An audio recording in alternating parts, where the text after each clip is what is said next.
So recently I was making a video about Chapter 80 of Boruto. And for those of you who haven't heard yet, in Chapter 80 of Boruto, a new Uchiha awoke in MS. What Uchiha, you ask? Well, I'm not gonna spoil it for you, but I'm sure you can guess. But as I was filming this video about Chapter 80 of Boruto, I got to speculating on what this Uchiha's MS abilities would be. You see, because we can make assumptions and guesses based off the personality of an Uchiha as to what their MS abilities will be. Because one of the most important things revolving around the Sharingan is that it's personal. But the personality of a Sharingan doesn't really rear its ugly head until you get to the MS stage, as both the MS abilities and the Susanoo manifestation of a certain Uchiha is entirely dependent on their personality. So as I was sitting here speculating on what the MS abilities of this new Uchiha would be, it got me thinking, why has every single Uchiha member manifested their own individual MS abilities or Susanoo abilities? What are the direct lines between the personality and the abilities manifest? And how is the life experiences and personalities of each of these Uchiha members who got to the MS state affected the abilities they had? And honestly, after sitting down and thinking about it for 30 to 45 minutes, I think there's an incredibly logical explanation to every MS ability used by every MS wielder we've ever seen. Itachi, Shisui, Obito, Sasuke, Kakashi, all of their MS abilities make sense when you take into consideration their personality and life experiences. So today, I want to go over why every single MS wielder has the abilities they have. So today, by extension, to some degree, we're talking every Mangekyou Sharingan ability explained. So get ready to get philosophical with me as we do deep character dives into every single member of the Uchiha clan who's ever achieved a Mangekyou Sharingan, because today, that's exactly what we're doing. But before we get philosophical about anything, guys, please, for me, like this video, subscribe to the page, and hit that noti bell. And if you like the idea of me getting philosophical about anime, then you're gonna love my other channel, The Weeb Commander, where I get philosophical about any anime that's not Boruto or Naruto. And if you don't like the idea of me getting philosophical, then you're gonna love my anime podcast, where me and Danny Mata yell at each other about anime for about an hour and a half. It's called Otaku's Anonymous, and it's available on YouTube, Spotify, and Apple Podcasts. So the Mangekyou Sharingan, one of the strongest abilities in all of Naruto, an ability manifested by killing those closest to you. An ability that kept the Uchiha just as powerful as the Senju for 2,000 years. But the Mangekyou Sharingan isn't just something that everybody manifests. Not only do you have to be an incredibly powerful Uchiha, you also have to go through a lot. And while in the manga there's 8 known users of the Mangekyou Sharingan, and in the anime there's 13, we only know the MS abilities of 5 of these users. Those being Itachi, Obito, Kakashi, Sasuke, Shisui, and Shin. But considering the fact that Shin's Mangekyou Sharingan was created in a lab by Orochimaru, it has nothing to do with his personality. So we're not going to be talking about him today. We're going to be focusing on Itachi, Obito, Sasuke, and Shisui. And of course, our newly awakened MS user, who we'll talk about at the end in case you haven't figured out who it was yet. Well, I would love to sit here and speculate about what Madara or Izuna or Indra's MS abilities are, we just don't know. So making connections from their personality to their possible abilities is something I could hypothetically do, but today I want to focus on the concrete. Also because talking about Madara's MS abilities is something that could be its own video, so I'm gonna do that some other time. How have I never made that video? Anyways, let's get back to the people whose abilities we fully understand. And I really have no order to go in here because we're not ranking how strong these abilities are, so let's open with Shisui. Here's a little look behind the curtain. I always knew I was going to open with Shisui. He's at the top of my notes. Didn't get invited to the Mario premiere, but they sent me a notebook. See, Shisui is easy, as he has the same Mangekyou Sharingan ability in both of his eyes, Kotoamatsukami. And we know that with the power of Kotoamatsukami, he's able to cast a genjutsu so complete that the people put under the genjutsu don't even know they're under it. It is brainwashing in a stare, except for the fact that in order to launch Kotoamatsukami, Shisui doesn't even have to look into your eyes. And while this ability is incredibly broken, it does have a major drawback, and that is that Kotoamatsukami can only be used once a decade. It may actually take longer than once a decade. In the manga, when they're originally talking about Kotoamatsukami and how often Shisui can use it,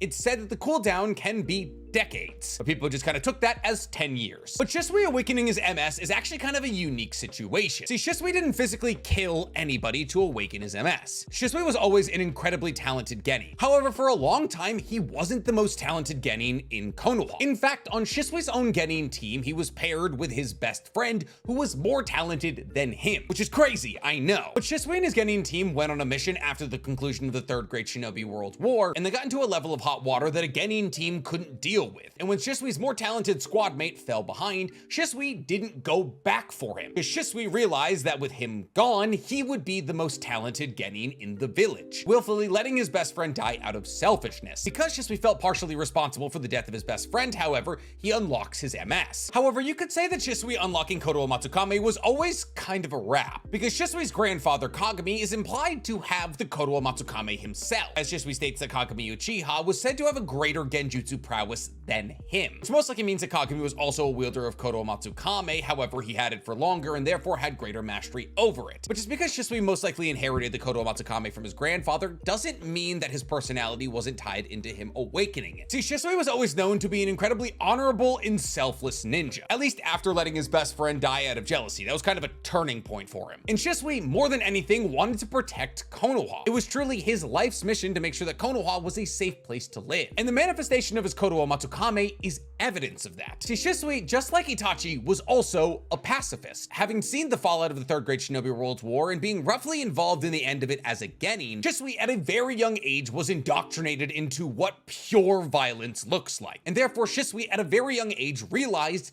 that he wanted peace in a bloodless fashion. And therefore, in order to rewrite the bestial and violent nature of humans, he needed a genjutsu with the ability to change human nature. See, Shisui with the power of Kotoamatsukami had the ability to change the thought process of world leaders, the ability to influence politics of an entire continent, and program out the greed and the violence from these humans, ensuring that peace would be achieved in a bureaucratic and peaceful way, as opposed to trying to achieve peace through might. See, while some would say that Shisui manifested his Kotoamatsukami so we would be able to use it against Fugaku, the timelines don't line up for that. Shisui awoke his Kotoamatsukami long before the plan was hatched to use it on Fugaku. However, his willingness to use it on Fugaku is a representation of why it was manifested in the first place, to achieve peace for Konoha bloodlessly. However, at the same time, it's also a reflection of how young Shisui was when he awoke his MS. You see, Shisui's Kotoamatsukami is as much a reflection of his want for peace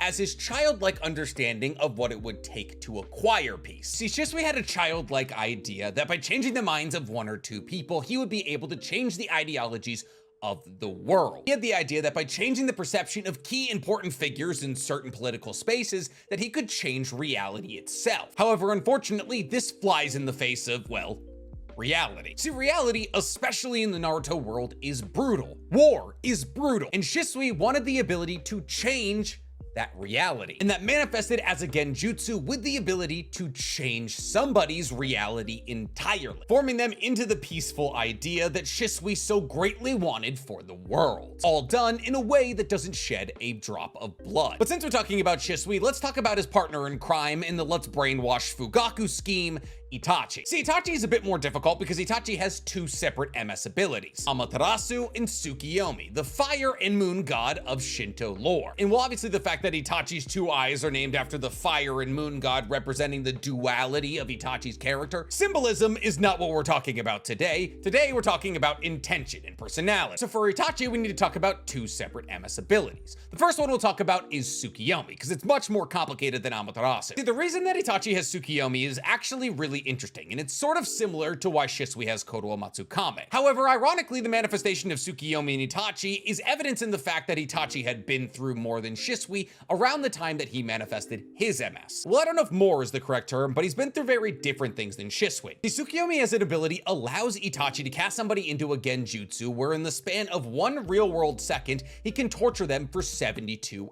hours. At least within their own mind, it feels as though it's been 72 hours. But like I said, in the real world, it's only a second. The big key takeaways from Tsukuyomi are the difference between perception in reality. The person being cast into Tsukuyomi perceives time as 72 hours. So the reality of the situation is that it's only been a second, and therefore there's a difference between perception and reality. See, the reason that Itachi manifested this ability is because Itachi lives between two separate realities. You see, Itachi is one of the only people in Konoha who had a perfect understanding of both sides of the Uchiha struggle. Itachi was born the first son of the clan leader of the Uchiha, the person propped up by all of the Uchiha to be the leader of the Uchiha coup. The Uchiha coup actually wasn't Fugaku's plan, he was kind of gaslit into it, and Itachi was Fugaku's prodigal son, the child who should all but seal their chances of taking over Konoha. However, Itachi was also a pacifist, and his best friend was Shisui, who was also a pacifist. And Itachi, who was heavily influenced by Shisui growing up,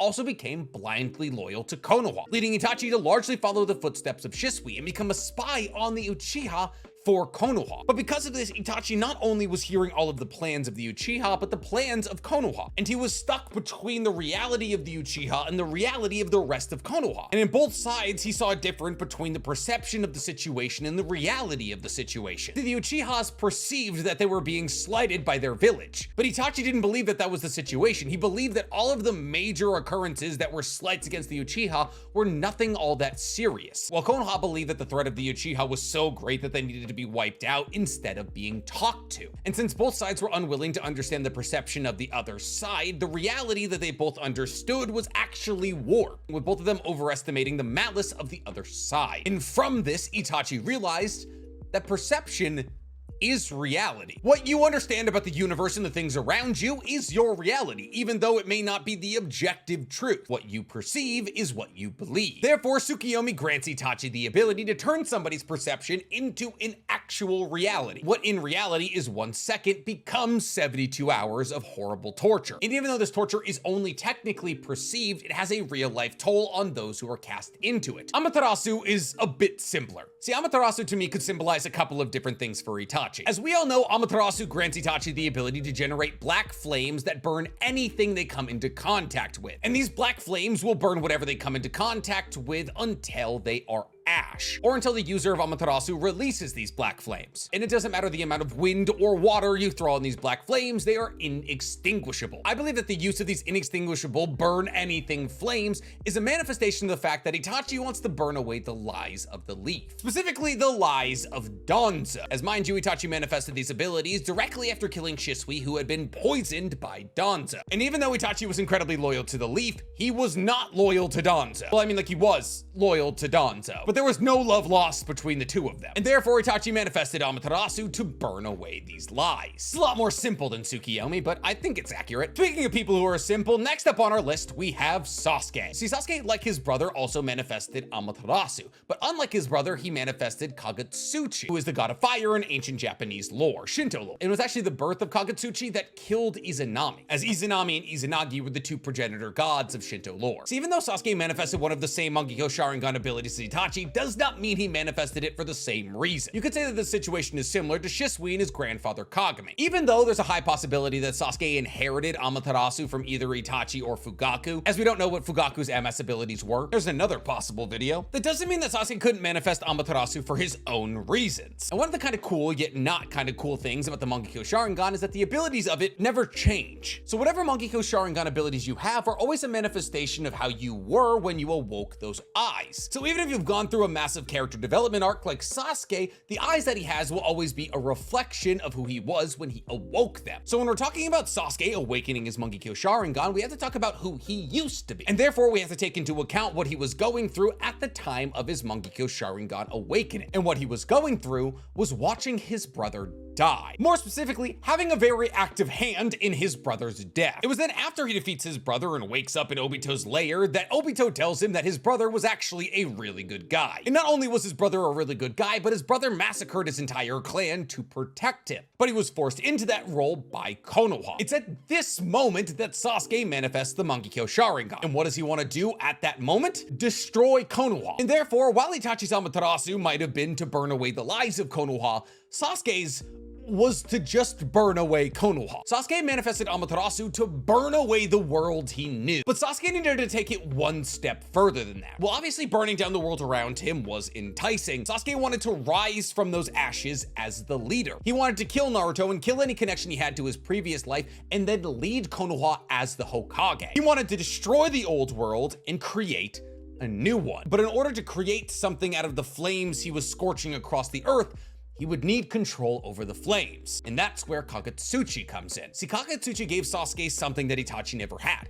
control over Amaterasu. With the use of Kagatsuchi, Sasuke was able to apply Amaterasu to the ribcage of his Susanoo or create swords out of his Amaterasu. It gave him precise control over Amaterasu, something Itachi never had. And this is because in order to make something out of ashes, you need control over the fire. And with Kagatsuchi at his disposal, that's exactly what Sasuke had. A means to burn the world in a way that rose him to the top of it. What's interesting now is that even though Sasuke no longer has this ideology, he has the same abilities. So he can truly never escape this ideology he once held, though he can make these abilities work for him towards new ideologies. And that's kind of the beauty of it. After Sasuke, we have somebody who's a bit harder to explain. Obito. See, Obito's hard to explain because obviously Obito has a Mangekyou Sharingan ability, Kamui. But do you want to credit both Kamui awakenings to Obito, or do you want to credit one of them to Kakashi? See, I tend to exist in the latter camp. Obviously, the Kamui that Obito and the Kamui that Kakashi have are fundamentally different, and obviously if Obito had both of his eyes, he probably would have manifested both of these Kamui. But I believe that the Kamui that each of them have was chosen for a reason. That is to say that the Kamui ability of Obito and the Kamui ability of Kakashi line up with their worldview and experience perfectly. Therefore, even though Obito would have awoken both of these Kamui, I believe that the reason that Obito got the one that sucks him into a portal and Kakashi got the one that sucks other things into a portal was chosen on purpose. So let me explain. So Kamui, let's go over how it works briefly. Obito's Kamui allows him to teleport parts of his body into the Kamui dimension, and Obito usually uses this ability defensively. If you're about to punch Obito in the sternum, he teleports his sternum away, and your fist goes directly through his chest. Obito also has the ability to teleport anything or anybody he's touching into the Kamui realm with him, so we can use it as a quick escape for him or anybody else. And I believe that Obito got this version of the Kamui for a very specific reason. So we know that both Kakashi and Obito awoke the Kamui simultaneously. And that simultaneous moment when they both awoke the Kamui was during Rin's death. Therefore, the Kamui ability that manifests in Obito and Kakashi is a reflection of who they were in that moment. And it actually makes a lot of sense. See, Obito's ability to teleport parts of himself away into the Kamui dimension is a reflection of the fact that after Rin's death, he never felt whole again. That the Obito that existed while Rin was alive would never be fulfilled again. That part of him would always exist elsewhere. Now, to simplify that further, I'm saying that emotionally, a part of him would always be with Rin, and therefore the manifestation of an ability that transports part of him away from his actual body is a reflection of that. On top of this, the fact that he teleports parts of his body away is a representation of the fact that he's trying to protect himself from further loss or harm. As in his life, he had lost both Kakashi and Rin, and one of his eyes. And therefore, by teleporting part of himself away into another area, away from the problem that is a physical attack, it's a representation of how he pulled himself out of society in order to no longer be hurt by personal connections. So the meaning of his Kamui is actually twofold. Now, if you look at the other side of the coin and talk about Kakashi's Kamui ability allows him to put other things or other people into the Kamui dimension. So unlike Obito, Kakashi isn't able to use Kamui on himself. He's able to Kamui things away, like Deidara's arm or Nagato's nail, displacing or separating those things from their original body. See, this is usually the way that Kakashi uses Kamui. It opens up a hole to the Kamui dimension to rip part of somebody's body off, or in the case of when he used it against Madara, to rip part of his jutsu away. And I believe that Kakashi manifesting this version of Kamui is a manifestation of the fact that in that moment when he was killing Rin, he believed that his life had been boiled down to taking from the ones he loved. As Kakashi plunged his Chidori through Rin's heart, he took her life. When Obito pushed Kakashi out of the way and had a bunch of boulders fall onto him, Kakashi took his eye. See, Kakashi up to this point in his life when he killed Rin felt as though he was taking from those around him. He was considered a friend killer and not to be trusted. And because of this, Kakashi manifested an ability with his Kamui that he felt was his role in life currently, or was a reflection of how he felt about himself. Somebody who takes, somebody who uses their ability to destroy, based on the fact that he had taken parts from the people he loved the most. And the reason that I enjoy the explanation that Kakashi and Obito each awoke one Kamui is because I can't really see an explanation for Obito awakening the Kamui that Kakashi had, outside of maybe wanting to take from the person who had taken from him, Kakashi. But I just think that Obito's Kamui ability fits him perfectly, while Kakashi's, at least up to that point in his life, also fits him perfectly. So who knows? Do you guys think Kakashi awoke the MS? Do you think that's technically impossible because he's not an Uchiha? Tell me in the comments. And if you don't want spoilers about Chapter 80, maybe stay in the comments because we're going to the last entry on the list. Our newest Uchiha who awoke an MS in Chapter 80 of Boruto. Did you guess who it was? It's Sarada. Yes, in Chapter 80 of Boruto, Sarada awoke an MS. And she didn't awake it by killing her best friend, she awoke it through love, while pleading with Sasuke to save Boruto, which has led those of us who are caught up with the manga to wonder what Sarada's MS abilities will be. And I already have a couple of guesses. See, Sarada's in a situation incredibly similar to that of Itachi, where she is somebody who didn't have her memories altered by Ada, is stuck between two realities. The perceived reality of those who had their memories altered by Ada, who believe that Boruto killed Naruto, and the actual reality of the situation that Boruto did not in fact kill Naruto. However, there's only a handful of people who understand this situation. There's Kawaki and Ada and Daemon, who are responsible for it happening, and then Boruto, Sarada, and Sumire, who are all in situations very similar to that of Itachi, where they have an incredibly intimate understanding of the two realities, and how perception can warp somebody's entire reality, as Ada has changed the perception of Naruto and Kawaki to the entire world, in essence making that perception reality. But since the charm Shinjutsu doesn't work on Sarada, she's stuck in the middle, and she, like Itachi, has to choose a side. Now obviously the side she's choosing is that of Boruto, but considering the fact that her MS manifested during this moment of her realizing she was stuck between two realities, I believe that one of her eyes abilities will be a powerful genjutsu. Now that powerful genjutsu, to me at least, will either be Kotoamatsukami or Tsukuyomi. Now I know what you're saying, Nick, those are the only two MS Genjutsu abilities. I'm aware, but they both very aptly fit into the situation for Sarada. See, either Sarada could will for the ability to change people's perception of Boruto and make it back into the one that is actually reality, which, considering the fact that she awakens this MS while pounding on Sasuke's chest, trying to tell him that Boruto isn't the person that killed Naruto, and is therefore trying to warp his perception back to that of reality, it's a possibility that she would awaken an MS ability that would give her the ability to change people's minds physically, giving her, through the medium of Kotoamatsukami, an actual means to battle against Ada's Shinjutsu. On the other hand, she could also manifest Tsukuyomi, which, for all the same reasons that Itachi manifested Tsukuyomi, the perceived battle in her mind between reality and perception. Her other eye, however, will be Amaterasu. I'm not hypothesizing it'll be Amaterasu, it's gonna be Amaterasu. One, obviously both Itachi and Sasuke got it. And two, her MS design is literally the sun. And who's the sun god of Shinto lore? Amaterasu. However, her manifesting Amaterasu would be for separate reasons than either Itachi or Sasuke. I'm assuming if she manifests Amaterasu, it's one, to pay homage to the fact that her MS design is literally a sun, and she's Boruto's sun, and Boruto is her moon. At least that's what we've been building up towards, as the Jogan has been alluded to be connected to the moon multiple times. But also, with the power of Amaterasu, she'll be able to burn away the lies of Ada, maybe, or illuminate the path for Boruto in his battle against Kawaki. Either way, she's getting Amaterasu. And that's it. All the MS abilities we know and the connections they have to the people who use them. Do you guys agree with the connections that I made? Tell me in the comments below. And while you guys are down there, please, for me, like this video, subscribe to the page, hit that noti bell. Did I make this video just as an excuse to talk about chapter 80 again? Maybe, but you wanted it.